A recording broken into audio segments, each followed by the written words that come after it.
প্রান্তিক কৃষকদের কৃষি উৎপাদনে উৎসাহিত করা এবং দেশীয় ফল চাষ ও পুষ্টি সচেতনতা বৃদ্ধির লক্ষ্যে নারায়ণগঞ্জের রূপগঞ্জে কৃষি প্রণোদনা কর্মসূচির আওতায় বিনামূল্যে সার, বীজ ও বিভিন্ন ফলদ গাছের চারা বিতরণ করেছে কৃষি সম্প্রসারণ অধিদপ্তর। একই সাথে দেশীয় ফলের পুষ্টিগুণ, অর্থনৈতিক সম্ভাবনা ও সংরক্ষণের গুরুত্ব তুলে ধরতে আয়োজন করা হয়েছে দেশীয় ফল উৎসবের।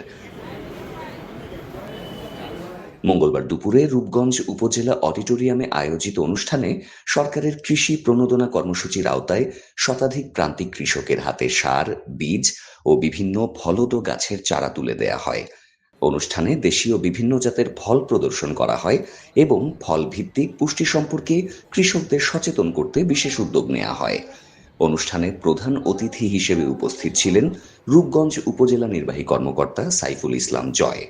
এ সময় উপজেলা প্রশাসন, কৃষি সম্প্রসারণ অধিদপ্তর এবং বিভিন্ন সরকারি দপ্তরের কর্মকর্তারা উপস্থিত ছিলেন। উপজেলা কৃষি কর্মকর্তা আফরোজা সুলতানা বলেছেন, কৃষি উৎপাদন বৃদ্ধি, পুষ্টি নিরাপত্তা নিশ্চিত করা এবং দেশীয় ফলের চাষ সম্প্রসারণে কৃষকদের উৎসাহিত করতেই এই কর্মসূচি বাস্তবায়ন করা হচ্ছে। আমি সবসময় বলি যে সবচেয়ে সম্মানিত ব্যক্তি আমাদের দেশে যারা কৃষক ভাইরা, আপনারা ফসল উৎপাদন করেন বিধায় আমরা খেয়ে বেঁচে আছি। এই 20 কোটি মানুষ খাবার খেয়ে বেঁচে আছে আপনাদের উৎপাদিত খাবার। এই জন্য যারা রিলিজিয়াস ধর্মের দৃষ্টিকোণ থেকে বিবেচনা করেন যে আপনার উৎপাদিত ফসল খেয়ে আমরা বেঁচে আছি, এটা সবের কাজ।